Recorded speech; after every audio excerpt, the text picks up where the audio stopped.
can make 400 in 2 days? 3 days. 3 days at most? 3 days. Damn, bro. One time I won. How much of that you paying taxes? I don't pay nothing. You don't pay nothing? What are you doing? How much? What are you doing? What are you doing? Hey, bro, don't push, bro. Yeah, Don't push, bro. Hey, Hey, 110. I'll do 100. I'll do 100. I'll do 100. I'll do 100, bro. 2 people will do 100. Yeah, We'll do $100. 100. You said 110. We're 100. La raza, la raza.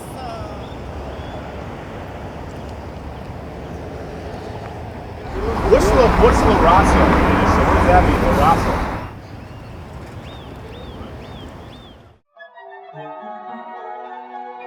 There is a fifth dimension beyond that which is known to man, woman, and even Z. A dimension far beyond the reach of mainstream media and their fake news journalists, where daily content meets affordable pricing. It is the middle ground between illuminating conversation and dick jokes, between enlightening, rigorous debate and undercover tranny experiments. And it lies somewhere between the carnal urges to be triggered and the summit of sexual preference curiosity. This is the uncharted dimension of the internet. It is an area which we call the Mug Club Zone.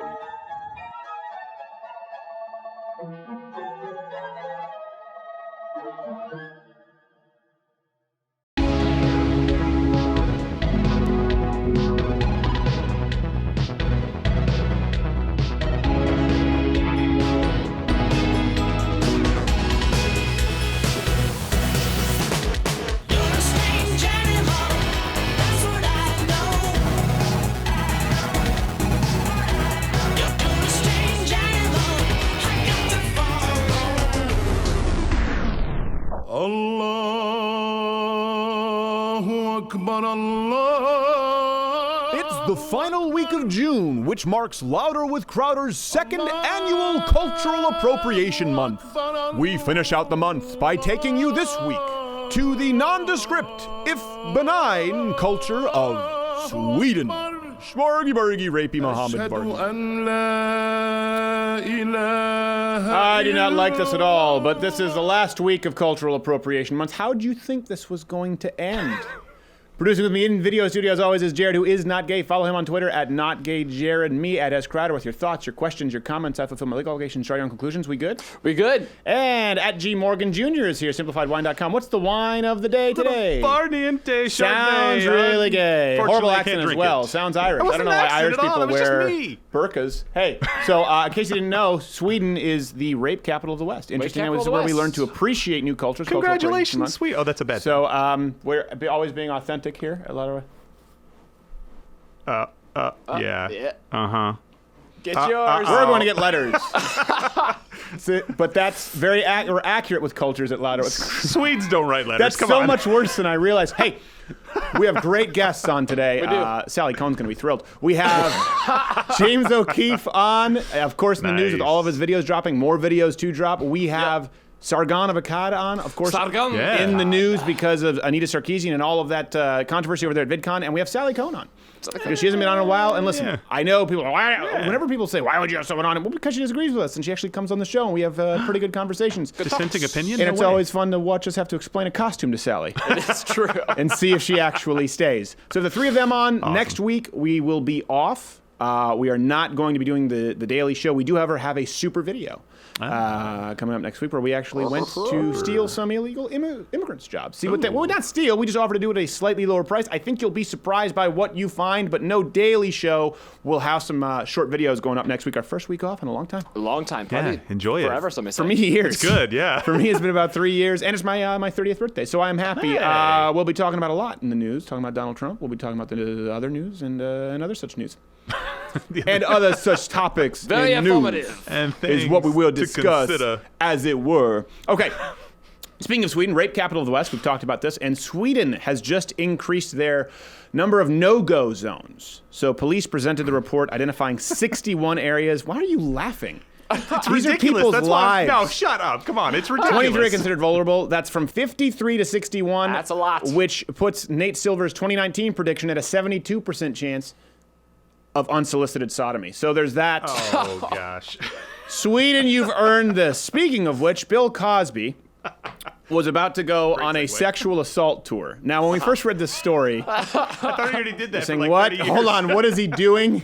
And why doesn't someone stop him? No, it was supposed to be a tour teaching people how to not be accused of sexual assault. So spokespeople for the Cosby Tour said it was aimed at educating young people how to stay out of trouble and be aware of changing sexual assault laws, how to stay out of being accused. Unfortunately, it was canceled when Mr. Cosby discovered that the advice being delivered included, but was not limited to, don't actually rape people. That was a big one. Some would say Seems simple. that's the key. Ooh, some would say. Also, it's simple. the tests, the mock town halls went on for far too long because Bill Cosby had to notify every single attendee that he was officially a registered sex offender. So that goes on That for... takes a lot of time. I have to tell you, I got the room you sign the form to sign the release. No, Mr. Cosby, we're not going to sign that release. You wouldn't want to trust the refreshments. No. Speaking of the rape, this is kind of a rape-themed show, and the reason for it is, That's we weird. wrote about this, about Sweden becoming a rape capital of the West, and people said, no, that's not true. People tried to fact-check Yeah. us, all the fact-check sites, and they said we were wrong, and now they all acknowledge that it's true. Yeah. Yeah. So, just so you know, Sweden, not so much known for bikini teams anymore, or IKEA. Rape is kind of their calling card. Mm-hmm. All the greats have their calling card. Sweden's rape. It's not one you're Lots really known of rape. for. Yeah. It's bad for tourism. If only for sure. ABBA were around today writing songs, Yeah. what might inspire them? I don't know. Who He was a knows? dancing queen who was raped. Raped. That's it. Not very creative with the lyrics. An immigrant boy actually snuck into Spain, I think is the word. Yeah. Sneaked is not a word. I don't know what's happening today. It's hard for me to Canadian see. coming out. So an immigrant boy snuck into Spain by hanging underneath a bus for 140 miles. It's impressive, by the way. Yeah, this came to us from 100. That is Well, impressive. it's possible that the bus actually started further south. They just guess it was 140. Really? That's the shortest distance it could have been. It's possible it was further. This is going to get, someone's going to get the rights to the film for this. Although it's not a whole lot. You And just they're have to gonna start sell, throwing like, in a home body obstacles. Gym, you know, if you want to hang from a bus for 150 miles. Gosh, that's Twice like the a day. Spirit No Airlines dieting. of bus rides. I'm sniffing a roll for exactly. that pirate guy. The Somali terrorist. pirate. I'm The Somali sniffing a pirate. roll. Oh, thank the heavens, it's finally come. My opportunity. You know, I really want to make this character three-dimensional. Shut up!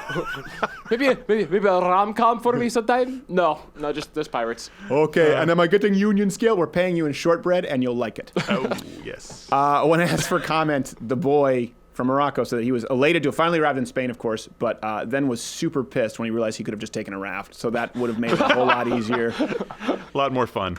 So this is something from CNN. We're going to be talking about CNN and fake news, but let's also talk about propaganda when we're talking about CNN. That's Yeah. what's most fair. Elmo just appeared on CNN to push this idea of refugee kids, where he said that refugee kids are just like kids everywhere. And there was an actual whole video. He sat down and gave an interview. I was sitting there and my mouth was open. It took me a while to get it off the floor for them to actually sit down and do this interview. Well, we have a clip.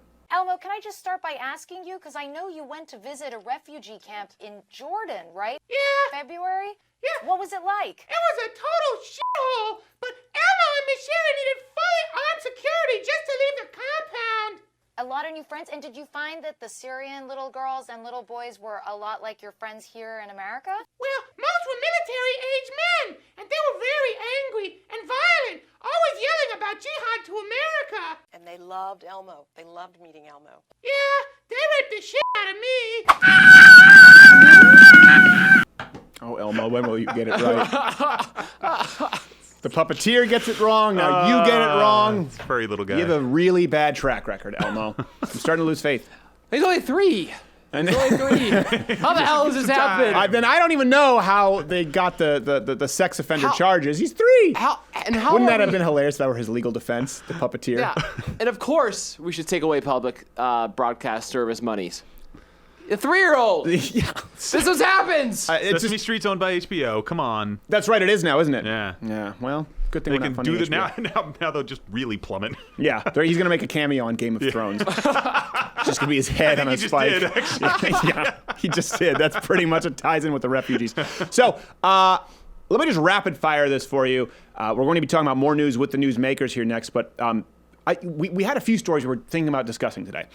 So they all tied into one crap hole, we noticed. And no, it's not Sweden. They all tied into one area of the country. We said, well, you know what, let's actually try and make sense of this and just tie them all into one bigger story. Of course, it's California. It's either New York, Michigan, usually Detroit, or California. Let me hit you with a few things that I think you may not know about California. Come July 1st, a lot of law-abiding Californian gun owners will be considered criminals. Yeah. If you don't turn in, a new gun law is passed last year by California. Basically means if you have magazines capable of holding more than 10 rounds of ammunition, you have to turn them in by July 1st. Which no one will do. Well, yeah. I sleep easier at night knowing that the criminals will be turning in their true. Their magazine capacity. By the way, any double-stack 9mm has more than 10 rounds. Whoops. So that happened. Then they just had a single-payer bill halted by the Democratic Assembly Speaker. So this is a bill that passed the California Senate. It did not address the rather significant detail of how single-payer would be financed. It would cost the state, we've talked about this, an extra $200 billion. And that would double the state budget. Yeah. But by God, they're going to push that They're bill going to through. push that bill through in California because they have the means. They don't. And then They're San broke. Francisco had to pay an illegal immigrant $190,000 for trying to deport him because they violated a sanctuary city law. So this all happened in California within the last week. Let's add this all up. This is really important when you think of the totality of these. Okay, so you add it up. You can't deport illegal immigrants. Okay, not only can you not deport them, but you're going to be punished if you deport people who come here illegally. By the way, you also can't defend yourself against illegal immigrants who commit a disproportionate amount of crime. As a matter of fact, illegal immigrants make up about 3.5% of the population, but they commit 13% of crimes. This isn't a Donald Trump, they're setting over the rapists. It's an actual stat. 37%, it's estimated, of murders. Jeez. Up to 37% of murders committed by illegal aliens. Statistics find that they're 3.5 to 5 times more likely to commit crimes as Native Americans. Native Americans meaning anyone who's actually legal Americans. Legal, there you go. We're not talking about the Comanches, okay? They're probably a lot of crime there too. They have Windex. So Firewire. not only can you not deport people who are much more likely to cause crime, but you're now less capable of defending yourself against people who are more likely to cause crime because you have to turn in your weaponry. By the way, the people who are coming here illegally, I don't know that it's stopping them from illegally purchasing firearms or illegally purchasing firearms without the bullet button in California. What a joke. And not only That's that, a joke. not only do you have no right to deport people who are there illegally and face fines, your cities, for doing so you've exposed your people, not only do you not have the ability to defend yourself in California, but, and up to 58%, just in Texas, by the way, we couldn't find all of these statistics, up to 58% of illegal immigrants in Texas take some kind of welfare or government subsidies. Wow. You have to pay for them to be here. I'm not just talking now about the fines. You have to pay for their health care. People come here illegally. You have no outlets whatsoever to get them removed. As a matter of fact, you could be fined. You now can't protect yourself against them. And we are going to force you at gunpoint to pay for all of their crap. This is the leftist utopia that is California. You know, without great wine, we'd just be getting rid of them. It's fine. Yes. and They didn't have that. Tom Jong Screw had his you. way. Yeah. You want to nuke them? Go ahead. Well, now Go you ahead. said Washington has Washington. one. There we go. It could be moving north. We'll see. So this is something I want to talk about this with Sally Cohen when we have her on later on the show. I don't know at a certain point where you say, all right, maybe we went too far. This is why you're losing. This is, you look at CNN, we'll talk about this with James O'Keefe, how far they go. There's some truth. There's some truth to some people in the Trump administration who've had some issues with Russia. Sure. There have been some people who might have some connections that maybe you could have made stick, but then you go so far and say, by the way, Trump's having secret meetings with Putin and he might be lovers with him and they hacked the election and no one believes you. Maybe there'd be some truth in California where Californians would say, okay, you know what, maybe some reasonable gun control measures. Maybe they would say, you know what, maybe amnesty for like people who were born here legally, whose parents came here. We don't want to punish the kids. But you don't want to deport people who are coming here illegally committing crimes. You want to fine the government. You want to find the taxpayers. And then say we should find some common ground? And then we say we should find There's some no common ground with insanity. The rest of the country looks to New York. They look to Detroit. They look to California. They see the results. They look at the results as a direct result of your policies, and they're rejecting them. Sorry, you've made this bed. You get to lay in it. Up next, we have James O'Keefe and Sargon of Akkad. Stay tuned.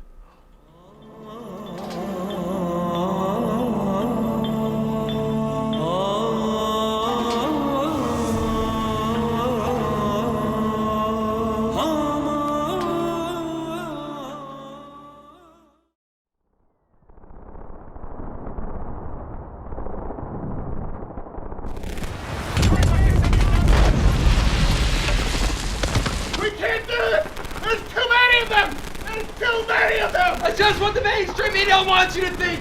We have enough Mug Club subscribers with reinforcements on the way. No! There's too many of them and not enough of us! Think positive. The social media giants and platforms have weaknesses.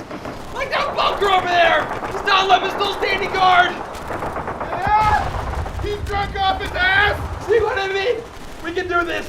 We can do this. We can do this. I was wrong. I was so very wrong. Oh, this is what I'm talking about! We don't have enough Mug Club subscribers! Where the hell is Aaron the intern anyway? And what about Sound Guy Edwards? I haven't seen him. Oh, is that guy carrying his arm? Is he carrying his own arm? God. Where's that computer? I don't even know what TV's on.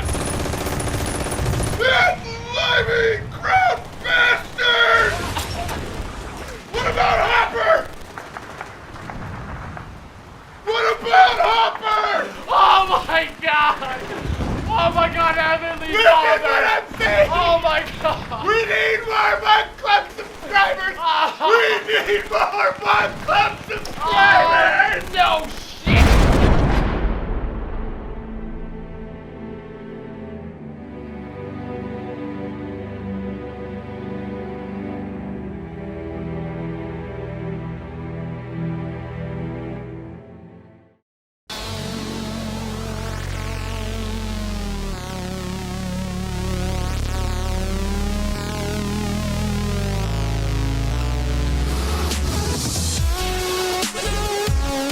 All right, glad to have our next guest. He's a busy man. Everyone wants He his is. time. And so we asked him, what plug do you want? And we sent him to your website. We can send him to your YouTube channel. Of course, you know Project Veritas. But instead, he said, you know what? There's this Washington Post reporter who lied about me, and I'm tweeting him. So his plug is, please tweet at Farhip. At Farhip. His name is at Paul Farhip, James? Yeah. Yes, his name is Paul Farhi, and I'm like Karl Rove. I got the board with the quote on it. We can talk about it. His name is Paul Farhi. Last Hold name on. F-A- James O'Keefe, for people who didn't know yet. Go ahead. Sorry about that. My name is James O'Keefe. His first name is Paul. His last name is Farhi, and I believe it's Farhip on Twitter. Okay. He's a reporter at the Washington Post, and get this. Just give me 30 seconds to explain. Go ahead. I said in the first video on CNN, quote, and I said this in my on-camera introducing the segment. Right. I'd like to introduce you to CNN supervising producer John Bonifeld in Atlanta. The Washington Post reporter wrote an article right after the video came out that said, and I quote, James doesn't include that he is based in Atlanta. What? So I said, I'd like to introduce you to CNN producer John Bonifeld in Atlanta, and the Washington Post wrote, it doesn't disclose that he is based in Atlanta. Yeah. You can't possibly get a more clear factual error than that. So I emailed the Washington Post. I said, please retract. Yeah. And they said to me, and this is their email printed out, they said, sorry, James, editors have no correction necessary. I said, I'm going to give you one more chance. They wrote, sorry, James, out of luck. Wow.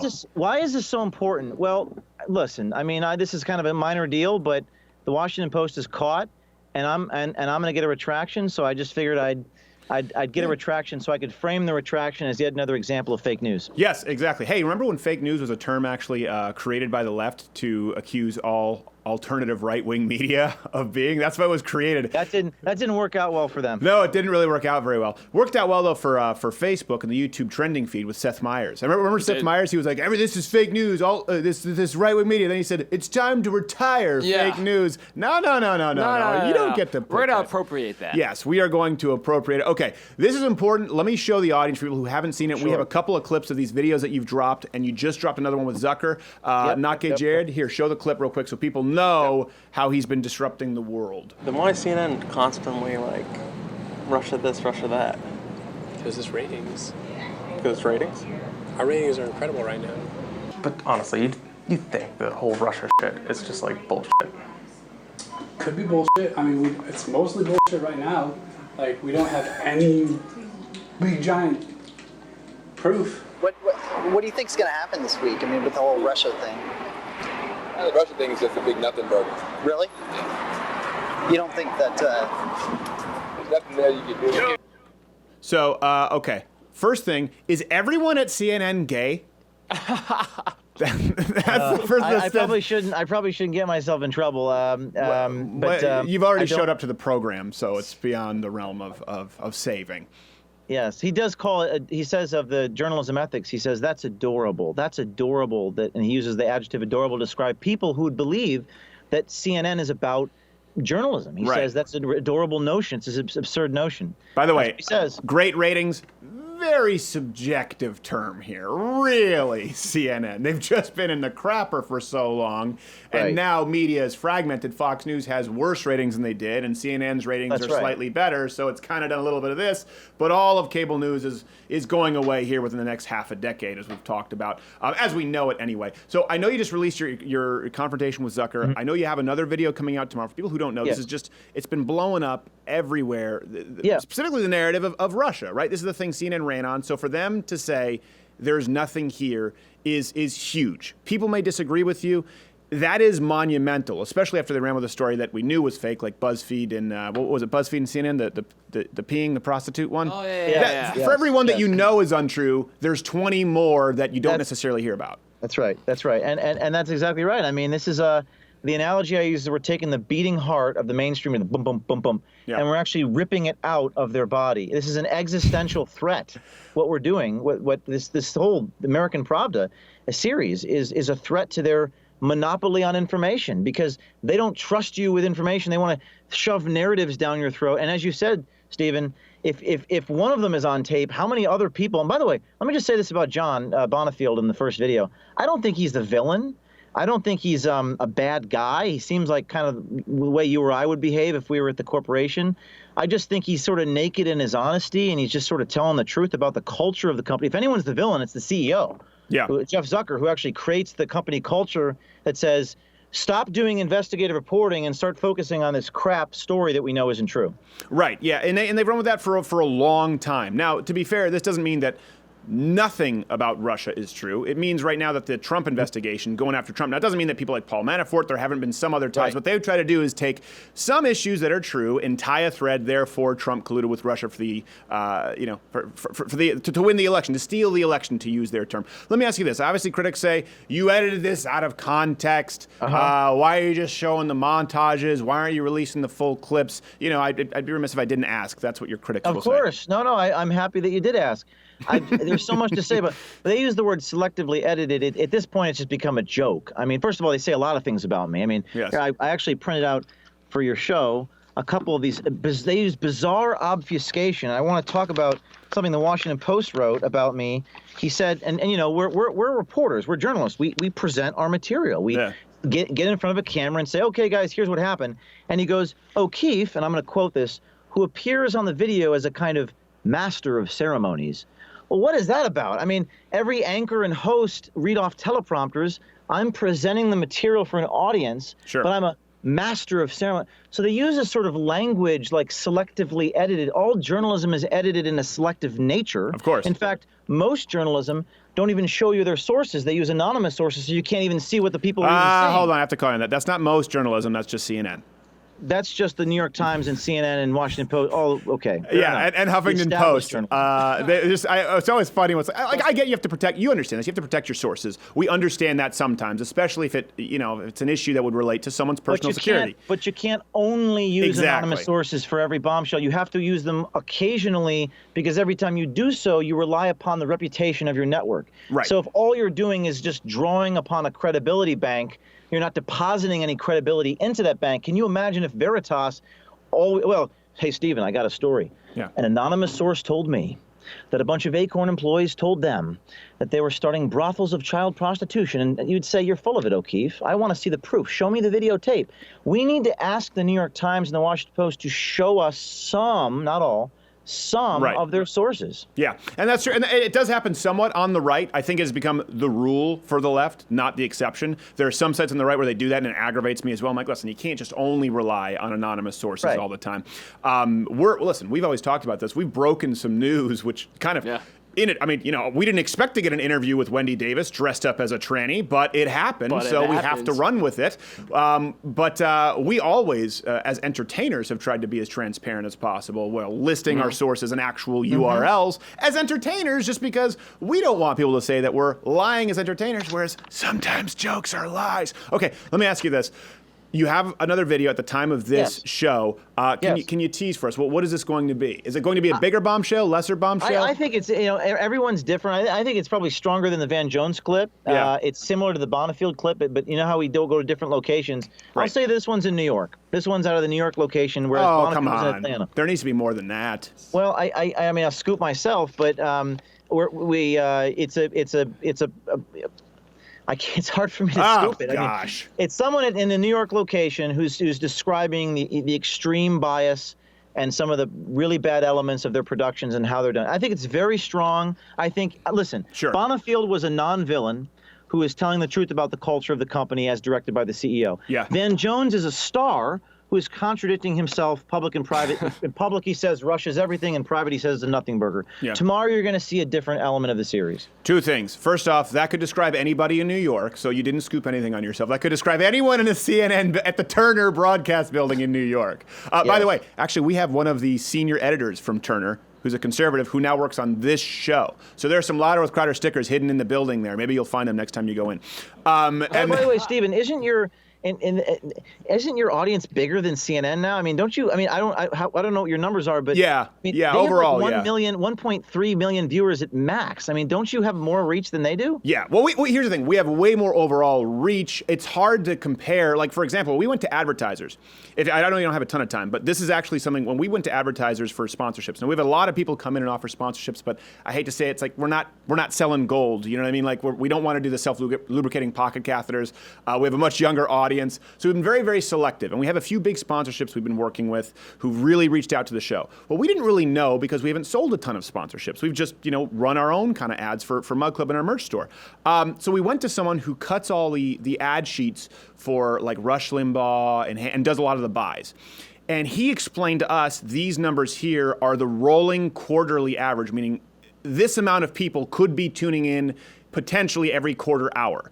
So then we gave him our numbers. We don't release our numbers publicly because we don't want to be the people who rest on the laurels of our numbers, hopefully the content. But I will say we're very grateful and blessed to have a decent audience. When we said, okay, here are our numbers, and we said they don't seem as high as those, but he said, hold on a second, how long do they watch or listen for? Well, we said, over 40 minutes. And he came back at us with a rate sheet that stunned us. Our mouth was agape. We didn't know. We had no idea that this is what standard sponsorships went for because the listen rate and the stay through rate is so, and it's even lower on cable news than on AM radio. Howard Stern stunned with 22 minutes. So that's what's changing.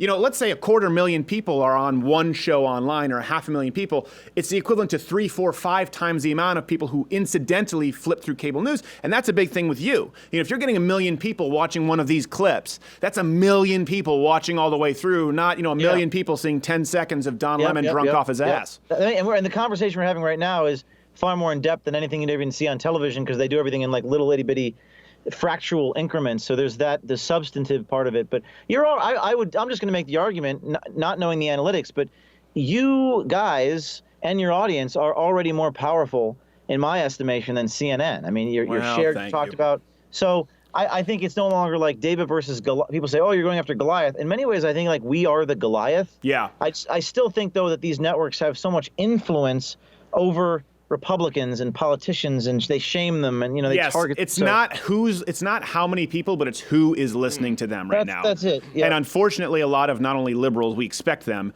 but I said this when we went to YouTube. YouTube invited us out to this conference, this summit in New York, and I never felt more alone, not because of Google and the YouTube people who we knew were liberals, but because of some conservatives who were offended by us. I remember I asked a question about the women from BuzzFeed painting with their period blood, and I spoke about it bluntly. And the guy behind me was like, well, I have a less salacious question. And I was like, well, hold on a second. YouTube featured this, so I'm going to we're going to do Bob Ross painting Muhammad in period blood because we have to throw it back at them. So, yeah, it's not, you expect it from the left. It's unfortunate when you peel back the curtain and see it coming from the right. I would certainly say, listen, you have a bigger reach, obviously, and much more impact than CNN. That's why they're scared of you. Final question before we go. Before all of these videos broke, the night before, 3 people resigned at CNN, 3 employees.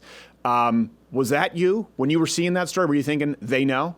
You know, I don't know if you're religious. I think you are religious, man. I am. A lot of this is. I'm not kidding. A lot of this is just providential. We got the last bit of footage on Friday. This investigation took about 6 months to do. Yeah. People think, oh, you just walked up to a guy. No. No.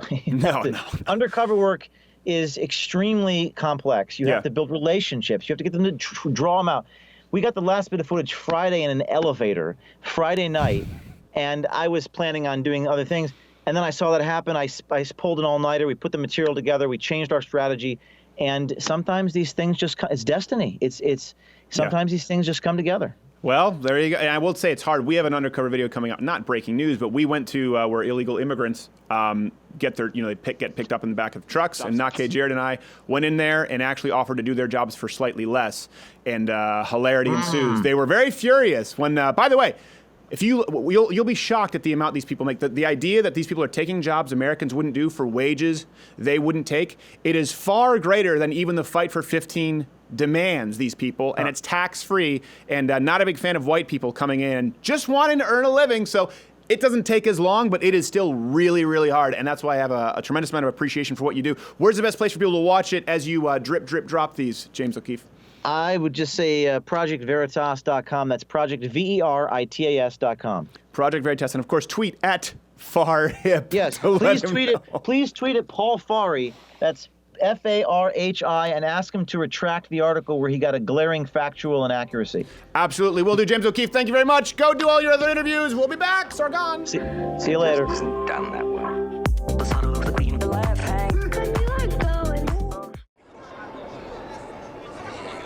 Can you count, mug clubbers? I say the future is ours, if you can count.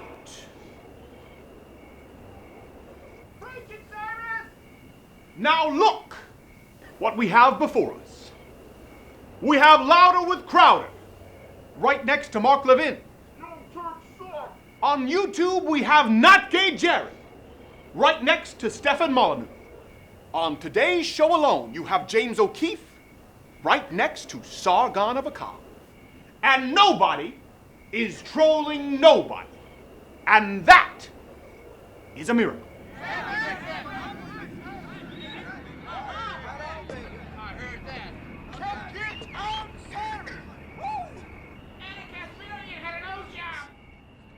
Now, there are a lot of people out there who want to shut this club down. But we own these platforms with hundreds of millions of plays and hundreds of thousands of subscribers and many more millions to come. There are over 24 free speech-centric channels here on YouTube. Millions of fans and supporters on Facebook and Twitter alone. And there ain't but a few hundred damn moderators in the whole place. Can you dig it? Can you dig it? Can you dig it?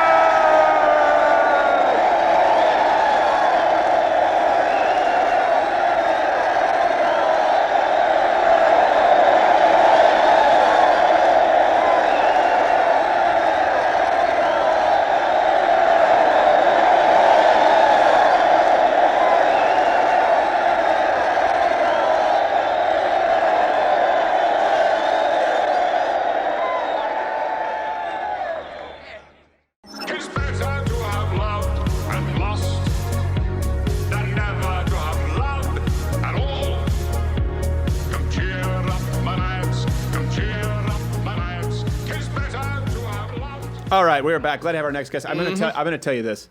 I only think I've got one more segment with this wig. I don't know how much longer I can. It is itchy, and I don't know how. I don't think it's this itchy for women, or they must be used to it. Okay, this next gentleman, since it's like we've said, last show before we super video, but next week is our first week off in years. So going out with a bang, we had James O'Keefe, and now we have this man who's been in the news because of VidCon and some drama. You know his channel. You know him, Sargon of Akkad, but some call him Carl. How are you, sir? I'm very, very well. You guys are gorgeous. Thank you I have to very say, you wear that so well. Well, yes. Call me Jared. Yes. Who are you wearing? It is Rape by Islamic Migrant, and it's available in Swedish stores now. It's available in 62 no-go zones. And H&M. Yeah, and H&M. I think it might be mandatory. Yes, exactly. Well, that way, it's just so happens we're so fortunate that, not fortunate, I shouldn't use that word, but we were always planning on doing Sweden as the end of the month, and they just upped the no-go zones today with the police commissioner saying, we need help. There's going to be a civil war. It's already begun in some areas of Sweden. Like Providential, some may say. Yeah, providential, some would say. I actually haven't been following Sweden. I've been a bit busy recently. Yes, I know. Well, stay away. It's the rape capital of the West. So, speaking of rape in more of a psychological sense, you went to VidCon, and Anita Sarkeesian was there, and this is where all the drama kind of stems from. She's a feminist who's swindled people. She has. You've called her out, and you were at this panel at VidCon. It's a big conference, and she spotted you. So we're going to roll the clip, and we'll keep your mic on so you can let people know who haven't seen this. Most people have. Let's roll this clip. Not gay Jared. If you Google my name on YouTube, you there get she is. like this dude who are making these dumbass videos. That's Carl. That just say the same shit. Like, I hate to give you attention because you're a garbage human. Whatever, dude. But it's, like, oh, the fact jeez. that these dudes are making endless videos that just go after every feminist over and over and over again, I think is a part of the issue of why we have to have these conversations. And back with a hat. I see what you did there. You couldn't get a screen print, Sargon? It was given to me by a friend, actually, at VidCon. He brought it down the next day, so I guess he couldn't. That's like the kindergarten paste that you use on T-shirts. I'm more concerned that your friend has T-shirt paint in his back and knapsack. I was just pleased for the gift. Okay, so what's the fallout here? She doesn't like you. You've criticized her. She's clearly very upset, but since then, they've been investigating your Patreon. I mean, she's actually made it a mission to really harm your ability to make a living. She absolutely has. I mean, it doesn't matter that I support my family with this Patreon. That's irrelevant to Anita. What matters to Anita is that she punishes someone who disagrees with her. Right. And the thing is, she thinks that I make videos on her on a regular basis. Just go to my channel. I don't think I've debunked one of her arguments since 2015. Yeah. She's just not relevant, and what would I say? Everything has already been said about her nonsense arguments. They're wrong, they're cherry-picked, they're misinterpreted, they're heavily biased through a feminist lens. And so literally everything is interpreted as men oppressing women. Yeah. And it's just like, Anita, you're just wrong all the time. And this is why nobody defends your work. I mean, if you can find someone who says Anita Sarkeesian's criticisms are great, really spot on point, really stand by them, let me know. I want to talk to that person. Well, because everything you just said, said, feminists think she's shit. Everything you've just said, though, could be said about you or myself. There are people who make it a living to say your crap or debunk your arguments, or my own, or Joe Rogan has guys like that. But you have plenty of people on the other side. I mean, the point is, it doesn't exclusively happen to women. It happens to anyone who creates content. No, obviously. But the problem is with Anita is that these criticisms are consistently coming from both her supporters and from her opponents. Right. I'm just saying she makes it sound like it's only to it's only to women, and I'm saying it happens to you, to me, to Joe Rogan, there are accounts created just for Not Gay Jared hate. It's true. There's a whole minor community dedicating to hating me. It's really amusing, actually. I have an anonymous username there. I'm not gonna lie. I just show up. I'm like, and his beard's really gay, right, guys? It is. That means a lot from a guy in a dress. Yes, exactly. Who cannot grow a beard. By the way, I probably look more like a Swedish woman than most Swedish women today. So actually, it's the arms that give it away. Actually, you've been working out, man. You can tell. No. It's just every man looks huge in a dress. That's the truth. You take the small, like Jared, if he looks massive compared to a woman. It's just the bone structure. It's why I wear it to dinner most nights. So what are you going to do here with Anita Sarkeesian? Patreon, I mean, she's shutting down. Obviously, YouTube's been demonetizing people, so that's hard. And Patreon, you've relied on. How do you fight back? I mean, this is a big deal. Well, luckily I didn't have to, because Patreon aren't idiots, I guess. They're not crazy. Good. And they just look at my work and say, well, what she's saying isn't true. Okay. And so they just rebutted them within. They were investigated by, contacted by, I think it was Mike.com, who are big Anita supporters, but not really of her work, just ideologically. Yeah. And they were excited about the idea. And Patreon said, okay, well, yeah, we're looking into this. And then 2 hours later, they emailed them saying, yeah, no, he hasn't done anything. So Okay. everything Anita Sarkeesian has said is basically a lie, and that's confirmed by Patreon. So Now, she's not suing you or anything, is she? no, a lot of people have said I should sue her though for lying. For libel. Well, I was going to say lawyer up if your income has been stopped, because that's the only language these people speak. And it's one. Let me ask you this: do you ever get tired of it though a little bit? Because there's we do this show and we don't have the time necessarily to go back and forth with everyone. I know you've had a lot of back and forth with some YouTubers. It's kind of like this drama in the community. Do you ever just say like you just want to move on? Does it get to be too much? Because there's no winning at the end of it. Well, I mean, when it comes to, I really don't like drama. You know, I had actually gone to that panel to actually listen to what she had to say. Sure. I thought that she might have something, and we thought, oh, there'll be a question and answer session. This is our chance to actually address her with some of the criticisms that we've had. Yeah. Years ago, you know, I mean, she's been really irrelevant for a long time, but I thought, oh, this will be an interesting thing. You know, maybe we can actually say, okay, Anita, why did you ignore certain aspects of games in order to sort of formulate this fake criticism and stuff like this, you know? Of course, it didn't last. The question and answer session was meant to go on for something like 15, 20 minutes, and it was pulled after about 3 questions. Yeah. And there was a long queue of people who still had questions, and they were just like, no, shut it down. I will say some of the questions were more so like trolling statements than questions. And, you know, I've had people show up where it's like, yes, question. Yeah, why do you suck so much, you right-wing Nazi? And I'm like, well, that's not a question. Come on. And then I answered anyway. No one said anything like that. No, though. it's true. You know, the closest one was the first chap who asked her directly, do you actually believe what you're saying? And this is a question that's dogged her for her entire career, because some of the things she says are just... Yeah, I will say, ridiculous. though, I would be pissed if someone asked me that, because it's just a way of trying to poke a hole in your legitimacy. Now, with her, it may be appropriate, but it is the first thing a lot of people say. For example, you have skepticism of the Paris Accord. You're just paid by... Are you paid by big oil? Do you believe this? Or the thing is, you could just turn around and say, well, of course I do. I wouldn't put it on the internet if I didn't. Yeah. Question. That's true. It's just done. I mean, if someone came up to me and said, hey, do you actually believe the things you say? I'd be like, of course I do. Yeah. You know, but for some reason she couldn't do that. And I mean, I genuinely believe she does believe the crazy feminist things, so I don't know why she didn't. I mean, I think she was I've flustered. seen her in many other panels and stuff like that, and she is definitely a feminist, and she's quite a good one, actually. She's just a really terrible critic. So, yeah. Well, I think, you know, this is what we do with our show, because we realize like it'll be a full-time job in dealing with YouTube drama. You know, rebuttal. Yeah, Anyone can do rebuttals on YouTube and share. You can have someone who is functionally retarded, and they can make a rebuttal look brilliant if you give them enough time.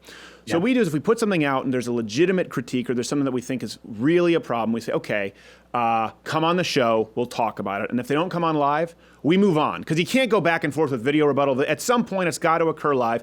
And if Anita Sarkeesian just said, okay, you know what, we'll do this. We'll actually have a one-on-one conversation or debate. And I know that you're generally a very, very civil guy, even in disagreements we've had. Then it wouldn't be an issue. But when you never do it, that's where these things grow. It's like a cancer. And no, you're absolutely right. And obviously, she never does. She never addresses, and she never has. And she's always been insulated by the sort of class of the gaming press and the progressive feminist activists that surround her. Sure. I mean, it's almost like they're complicit in all of this on purpose. You know, they don't want her to face any criticism. And even when they have criticisms of their own, if you're having a one-on-one conversation with them or a live stream with them, they will say, well, yeah, I have criticisms of her work as well. But then they will want to talk about the harassment. And it's like, okay, well, I don't have anything to do with her harassment. I don't care. Go to the authorities. Go and report. I mean, it's a crime. Yeah. You know, to send someone threats. So just, you know, get the FBI cyber division involved. I don't care. Well, that's always why I say people lawyer up for the same reason when people go, I get 1,000 death threats. Like, no, if people actually...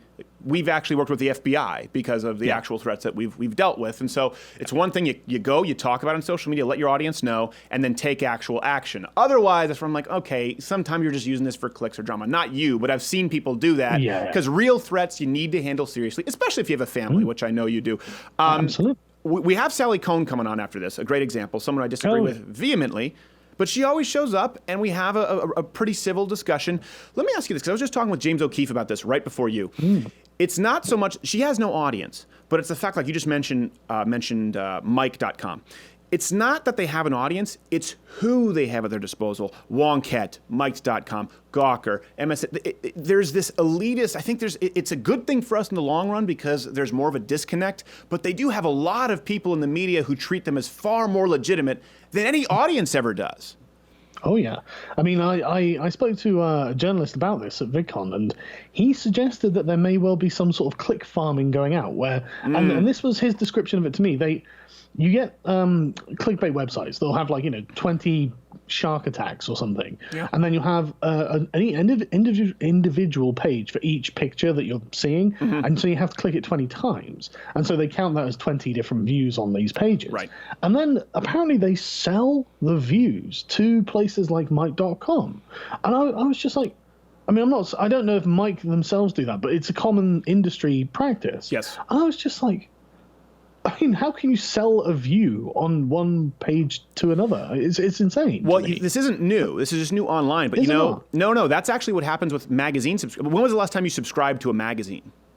I don't think I ever have. Oh, exactly. Well, I subscribed once because a guy showed up black at my house and he said he had been shot 5 times. This was how he had cleaned up his act. He's like, and now I sell magazine subscriptions.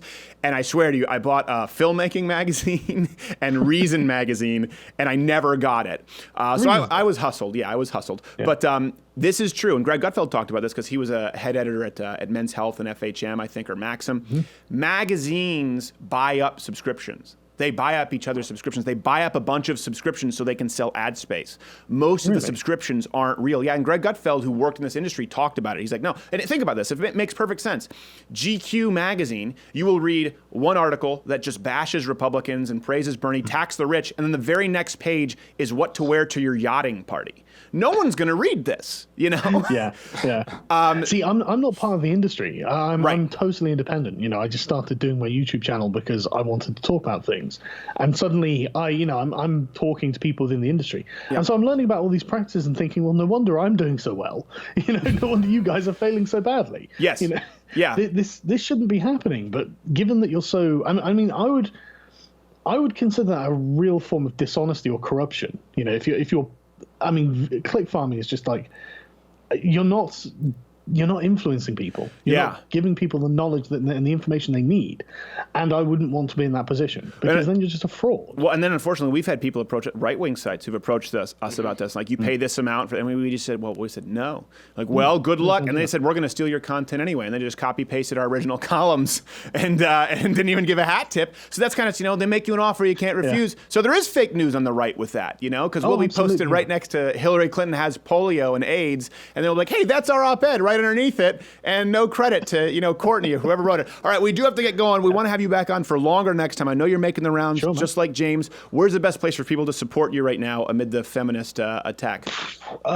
Just Google Sargon of Akkad, just Sargon, and I'm the first thing that comes up, and you'll be able to find all of my information that way. And probably my docs as well. This is true. He's a cocky English bastard. Just Google Sargon, and he will be there. Google did it to me. No, I didn't do it to them. Stop it. We have to go.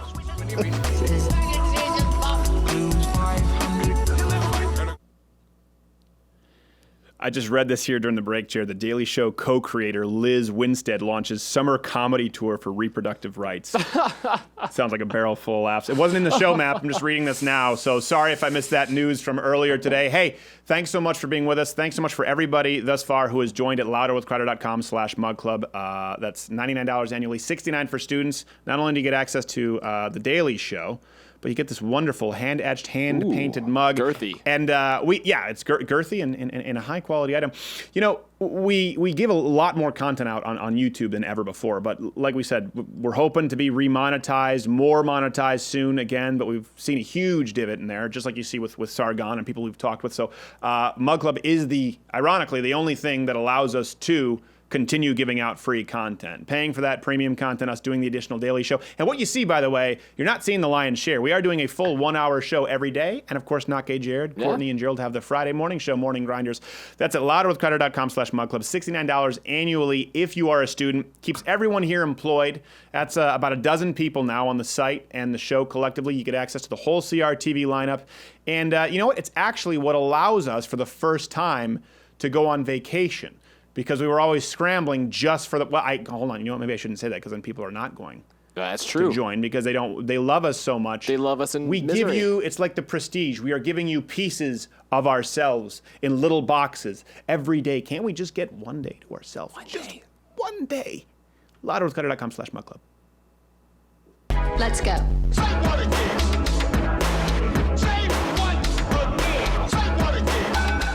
All right, glad to be with you. So we were talking about this right during the break here, and you can follow her. See, she's one of my favorite guests because she always comes. She's happy. She's a kind person. I know people say, why would you? No, listen, I would say it. A lot of people who come on the shows are horrible people. She's not one of them. At Sally Cohn. Sally, thank you for being with us. Hey, nice to see you, Inga. Yes, is that see? Actually, we should have named ourselves, not Kate. We should What, you have. No, we didn't have official names. No. We caught everything else about Swedish culture. I know this is Ahmed.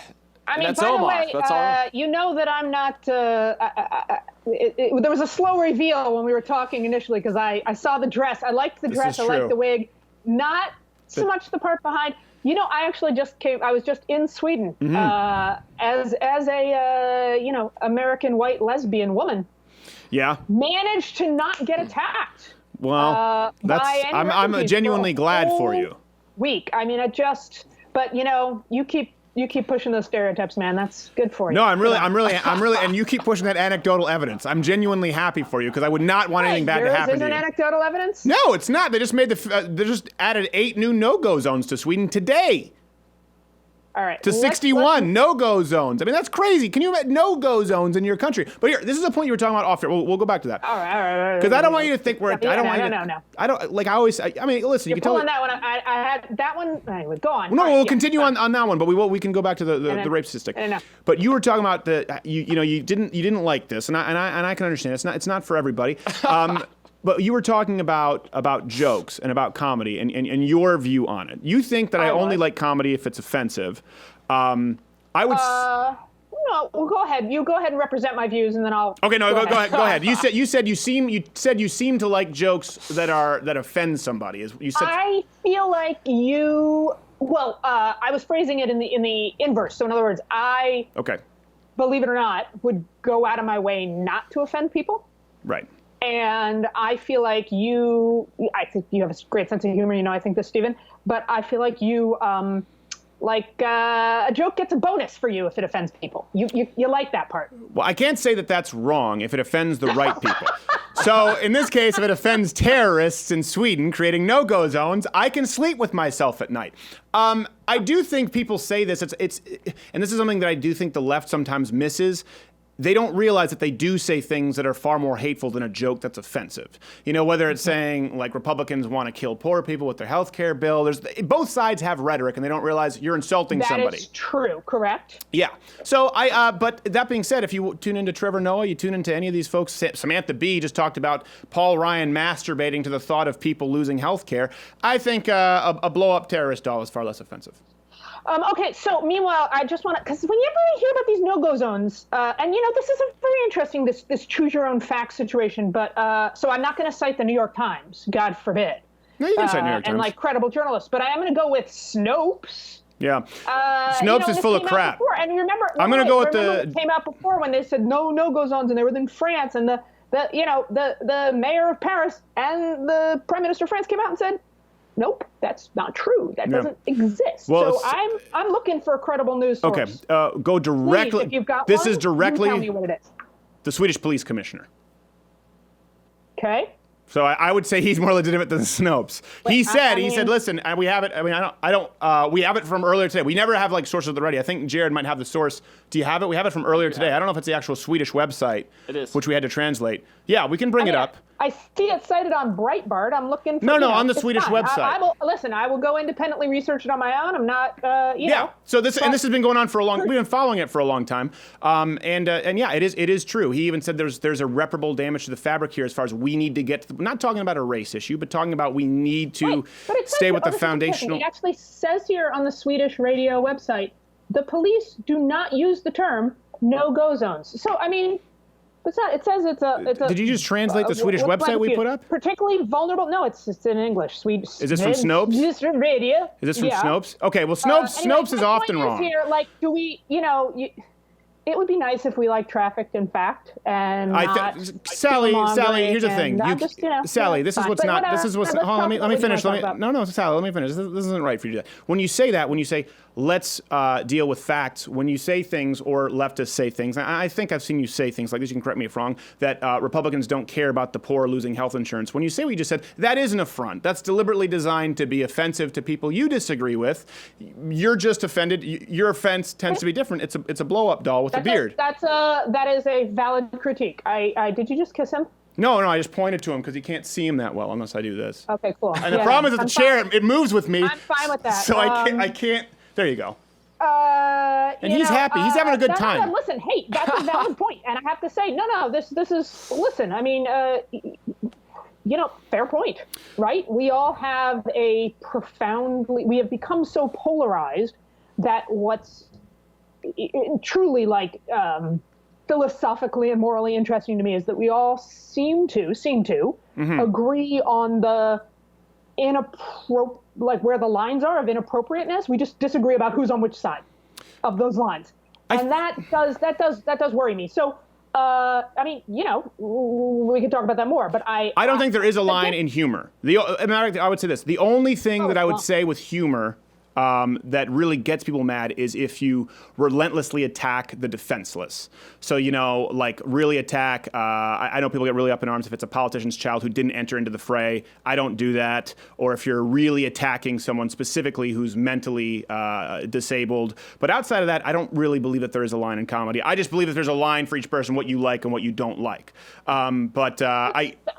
I mean, look, there's no line when it comes to free speech, right? I think we can both agree on that. Well, I'm actually glad to hear you say that, yeah. Tenants should be able to say whatever you want to say. Thank you. And free speech includes your right to be able to say it and my right to be able to be offended. Yes. My right to protest it, your right to protest me protesting you. We can go on like this for years. Sure. I do think, though, it's interesting. I'm not sure I would exempt comedy in the way you do because I think, I don't know, I think... maybe putting that piece aside, we all should have sort of reasonable standards of humanity and decency. And what does worry me, and I'm not exempting myself from this. I'm not saying I've always been perfect ever in the last 3 days. Sure. Yes. But is that we should all aspire to have our disagreements and our debates, without it devolving into something that actually undermines the sort of common humanity that I hope we all hold and continue to remember. I think we do that on the show. I mean, we've had you on. I know you don't like the gag here today, but we've had you on a lot, and I feel like we're pretty fair and give you a platform to speak. Certainly more so than CNN. Keep coming on, man. Yes, and by the way, everyone should be, even if you disagree, kinda at Sally Kohn. As a matter of fact, we've had remarkably good results with having people with differing opinions. You always get some people who say, that's a person's a libtard. We got a lot. It got really heated. We had Convert Crowder Day. We had a man come on who tried to convert me to Catholicism. I'm not a Catholic, but it was very respectful. And that gets in, people can get really mad when you get into the theology. Okay. I was going to convert you to lesbianism when I saw the dress. Yes. Well, I think I'm pretty much already there. Yeah. I mean, first of all, I love being on CNN. CNN is good to me. Let's not. I caught that slip. But second, listen. Wait, are you at CNN?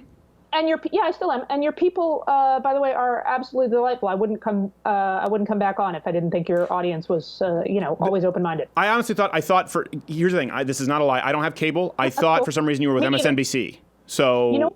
This is funny. So do apparently a lot of the media outlets. I keep getting called a...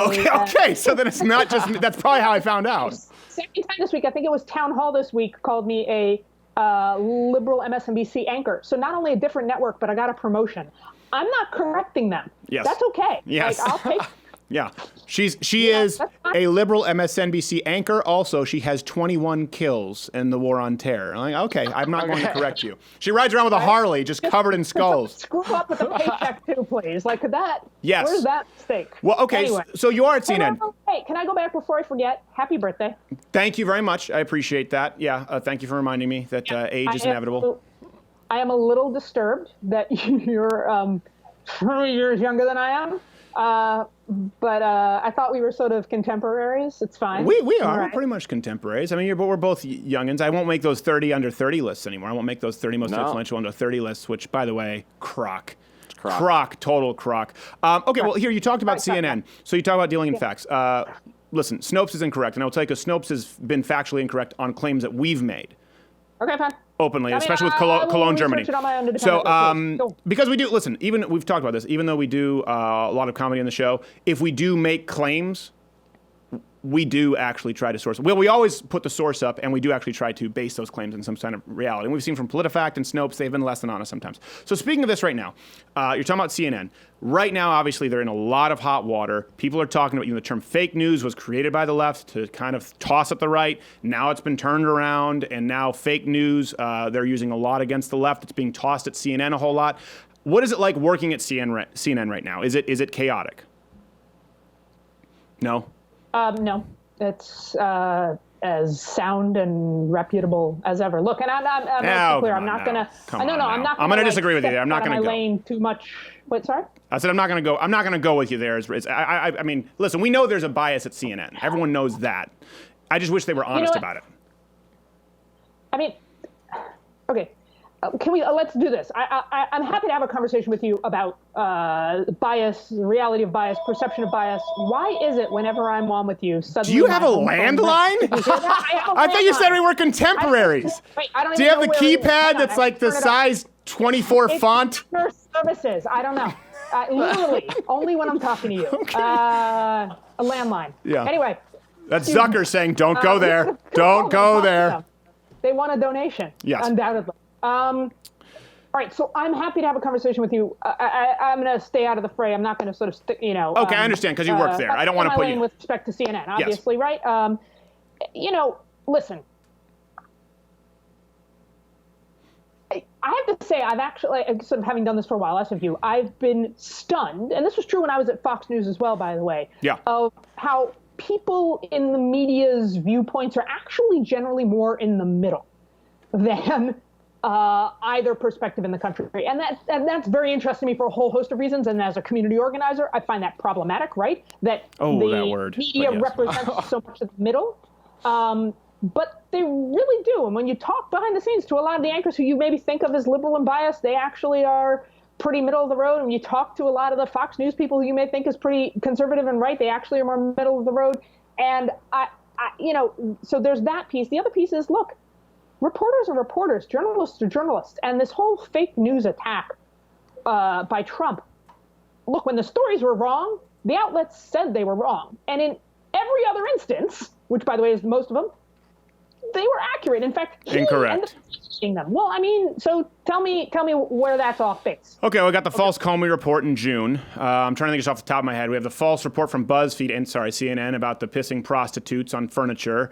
We have the fake Trump dossier, which Jake Tapper helped push. What else? It was a recent one. Obviously, there's a libel that CNN has to face because of the recent claims. Out of like hundreds and hundreds and hundreds. No. They've spent hundreds and hundreds of hours on this. No. But let me give an example. I was on a conservative radio show, and I mentioned that Trump had leaked intelligence information to the Russian ambassador, and the host went after me, that's fake news, and you're citing the New York Times and the Washington Post. And I said, well, it was the exact same day that Trump himself, in a conversation with Netanyahu, admitted that he'd done just that. So, but Trump at the time, before when the story came out, he attacked it as fake news.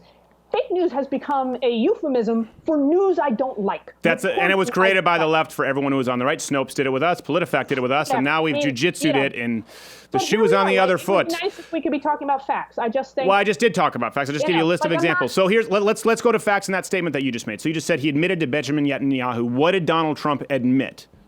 He admitted that he gave intelligence to the Russian ambassador and said he didn't name Israel as the source of the intelligence. Okay. So this is the one story that we're talking about. That we go back. Right, but that was after he had said that reporting that he did that was fake news. Now, it's not. Well, hold on a second, because there was fake news in naming Israel. Here's the problem with the left, like we just talked about with California. They'll take something. The news never reported that. Let me finish. They'll take something true. For example, if you guys said, okay, there's some unsavory characters in his cabinet, in this administration, the Paul Manafort thing, boom, direct Russia ties. Okay, fine. But instead, you say Donald Trump is under investigation. Donald Trump himself has ties to Russia. There's no evidence of it, and they run for hours on it.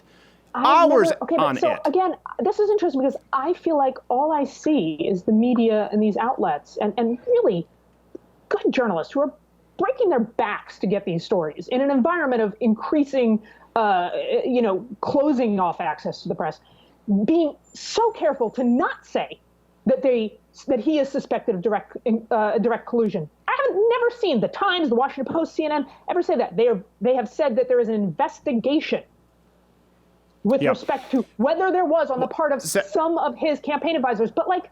No. And that's what the James O'Keefe things recently. People have been, that's the issue people have with people saying, listen, we know there's nothing here right now, and they keep pushing. If you'd have gone with, okay, like you said, that common thread of truth, that's fine. But people right now, and this is the thing, right now they're hearing this and they're going, hold on a second. I feel like every damn day there's a new Trump-Russia bombshell, because there is, and they all end up going away because they come from unnamed, unsourced sources. We see that all the time. Unnamed sources right now from CNN, unnamed sources from New York Times. You just said the New York Times said that the no-go zones didn't increase in Sweden. The police commissioner said that's not true. I didn't say that. I just said I couldn't find a source. So to be clear, okay. Number one and number two.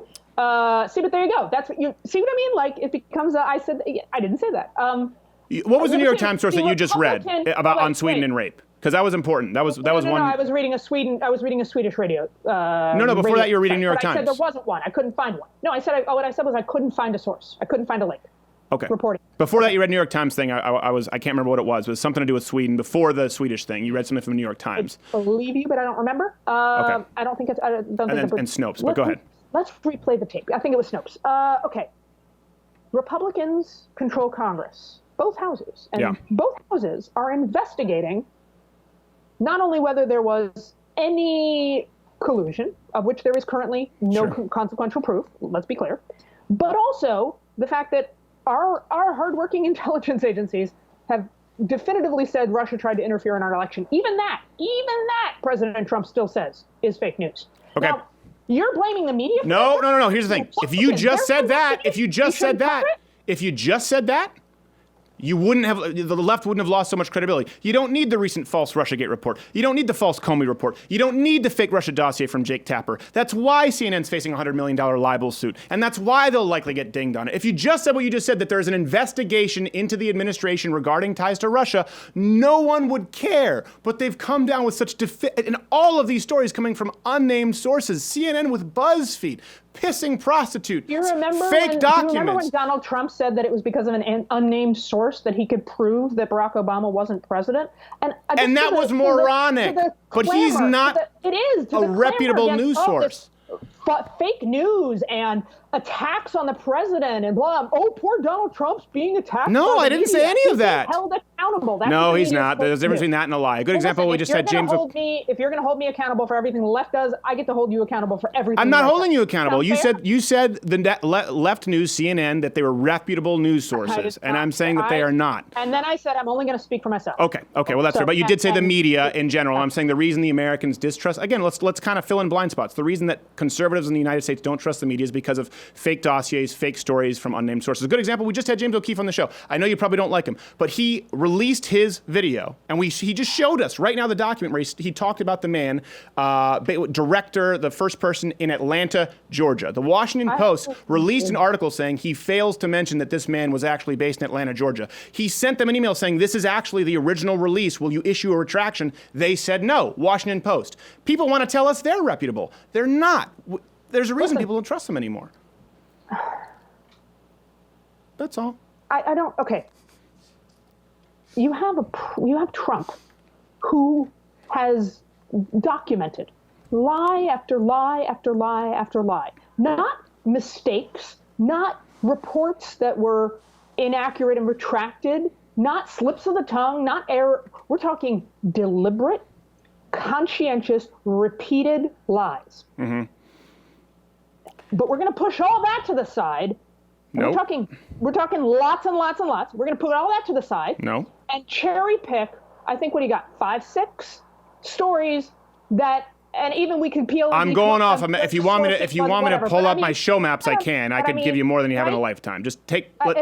It's more than 6. I could give you at least right now. I could give you at least 2-3 dozen. I just gave you 6 off the top of my head. Here's the thing. I understand what you're saying.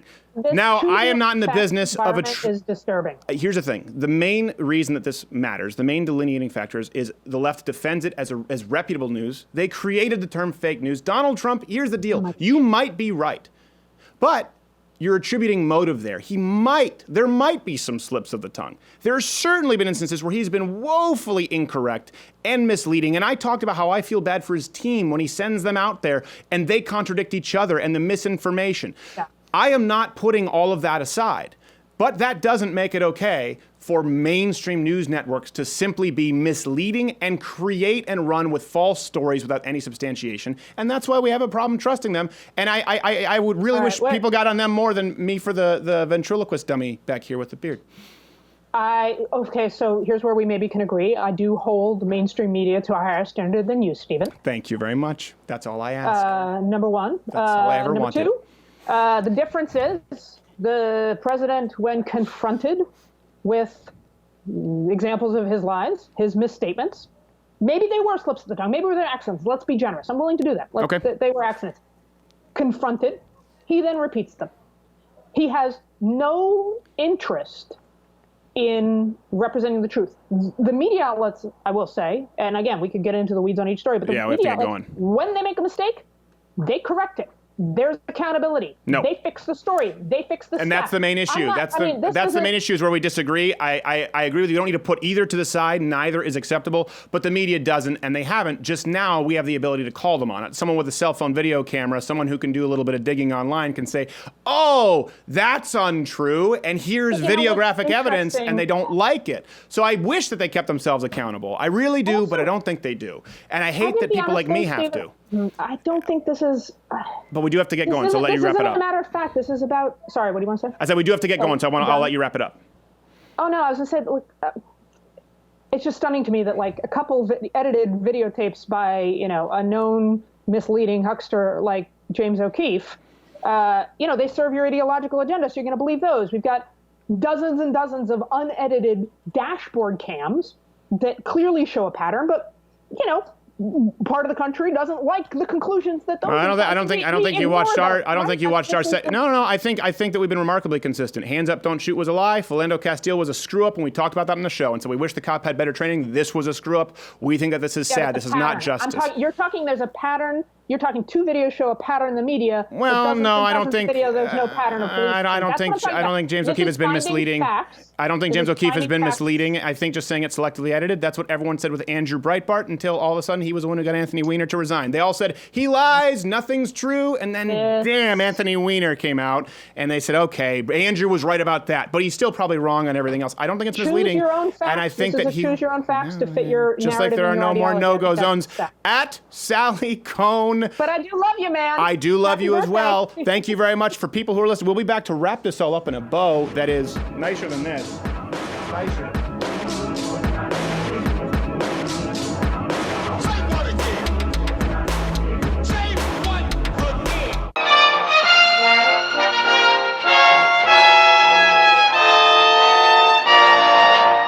Hey there, handsome. No, not you. Oh, Lord, no, I'm talking about that snazzy t-shirt.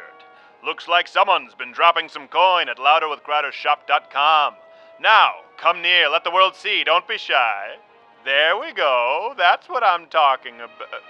Oh, now, someone's trying to be a sneaky fellow. Let's go, wear that bad boy loud and proud. Nothing to be ashamed of here. Say, what's the big idea? Stop kidding around and show everybody your swag. Don't make me come down there. I will come down there. Well, now your t-shirt just says socialism, which is far more embarrassing. There we go. See, nothing to be afraid of. Available exclusively at louderwithcrowdershop.com, mug clubbers are almost never beaten up for wearing a long-sleeve socialism is for fags t-shirt. Unless, of course, you're sickly looking and lacking self-confidence. And that's why we now sell long-sleeve versions, perfect for those cool summer nights and covering up a lifetime of gym avoidance and poor decisions. Get yours now at louderwithcrowdershop.com. That's louderwithcrowdershop.com. Because anywhere else would be pure faggotry.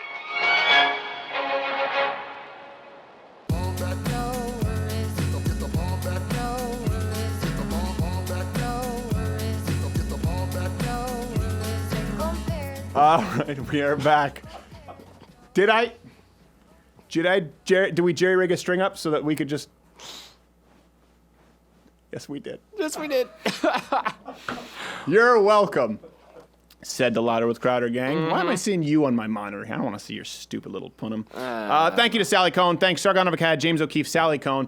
I know people are going to get mad. This is one thing that's a real problem on social media or even on Twitter. If we post a story that people need to know, or if we have someone on who they disagree with, people will not hit the like button or hit the share button, even if they actually think they've learned something or they've enjoyed the segment. Yeah. People say, I won't hit like because I don't like Sally Cohn.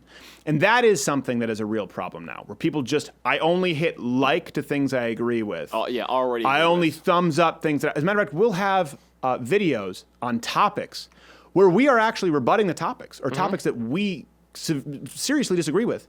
And we'll notice a huge amount of downvotes because people see a title on it. A title on a topic that they don't like. I don't like that. Yes. Sweden rape. No one does, but we're trying to inform. Yes, no one does, Trying but to we are help. trying to inform you with the information. I don't know what Sally Cohen said with the no-go zone. This is the issue with the left, too, the minutia of, we're going to say no-go zone. It's not a no-go zone. It's just a place where you shouldn't go if you don't want to get raped. Like, okay, all right, I'll give that one to you. Let's just say, please don't go there if you don't want a staggeringly increased chance of getting raped zone. It's just harder to say on air. It's like BOGO isn't really buy one, get one free. It's usually like buy one, get one half off, which is incredibly misleading, but it is a catchy phrase. I didn't even know that about BOGO. I thought BOGO always meant buy one, get one free. No, it's a ripoff. Pay less, lied. Pay less, lied. Yeah, you don't even shop at Pay Less. I You shop don't. at Pay Even Less Shoe Outlet. And you go there, it's just like it's .co. Yeah, .co, .uk, .us. By the way, anytime you see a lot of dots in a title, it's probably fake news. Next week, we are going to be dark as far as the Daily Show. We have that huge video coming up with the illegal immigration. That should be good. And the following week, we've already booked it up with some fantastic guests, and we have some pretty big jihadi bond and maybe some Tronny Bang segments in the works. So, listen, we have to go pretty soon here. We've done 3 guests. Let me just be brutally honest with you, okay? This week, I didn't want to be here right now. I'm tired, and I'm fed up with a lot of things, particularly the news. It's been a long time since I've taken time off. The last couple of weeks have been pretty tiring. We've been traveling. We did Ireland. We did New York, and there have just been some issues. So I'm not going to lie to you. There are some times where I'm just like, oh, I don't want to be doing this right now. Last weekend I was so tired. I was like in a physical, like I couldn't move, borderline coma. And I think I've talked about this, where I have fibromyalgia, and sometimes everything will get really sore. So that was a component to it, and I get really tired. But I did not want to get up. And for the first time in months, this last weekend, I slept past 9 o'clock.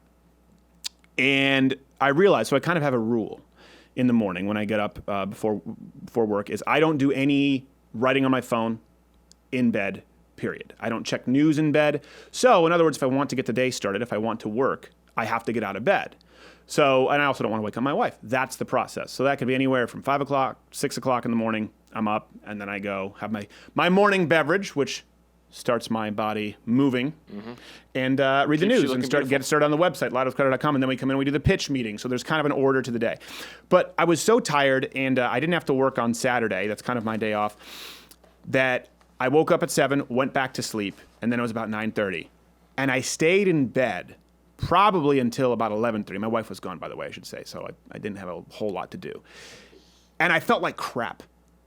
For the whole day, I was like, oh, my whole day, my rhythm was screwed up. I didn't end up going to the gym. I just felt like crap. And I realized it's because I thought, well, today is now, so I just was scanning things on my phone. I didn't want to get up. I was tired. And I realized that that's just a huge portion of doing anything in life is getting up. That's just the daily, it's not even an issue because you set that timer, you set a rule. I'm not doing this from bed. I have to get up. A huge component to getting anything done, to making any progress in your life. People have talked about it. I mean, we were talking with my friend Chael Sonnen. You know, he had a child. He lost from listeria. We had him on the show. He just won a fight recently, and him and his wife were talking about that. And they said, you know, how do you deal with something like that? And you just get up. That's kind of. And she said, it's how you deal with anything. It starts by just getting up. It starts by getting up the next day, and then the next day. And once you get up, you do something else. You set some goal for yourself. I think there's a misconception. A lot of people say this. I was talking actually with, I had fun enough with sound guy Edward while we were taping this video about this. There's this preconceived notion that successful people, not saying we're successful, I mean, come on, this is moderate in the most generous of terms, but that successful people you can do anything you put your mind to. And so that means they will it into existence. No, you don't just put your mind to being LeBron James. You don't just put your mind to creating a new app or software that changes the world. There's this idea, it's better on a bumper sticker, anything you put your mind to. No, you put your mind to, for example, okay, I want to play in the NBA. You put your mind to, first off, you can't put your mind to being 6'7", but I digress. You put your mind to, okay, who's the best person who can coach me? You put your mind to, what's the best process to learn? You put your mind to, how do I need to train to get stronger? How do I need to train to get faster? Who are the best possible training partners I can have? You put your mind to, which school do I need to go to? You put your mind to, what kind of grades do I need to get? You put your mind to, what kind of letters do I need to send out to get scouts to come and see me? You put your mind to, where should I be? Where's the right city? What's the best environment? What kind of influences do I need to eliminate from my life? You put your mind to all of it, and all of that starts with just putting your mind to getting up. And I realized the whole weekend I didn't feel good. All of that, yeah, it was exacerbated, but I felt like crap because it started with me on a Saturday just not getting up.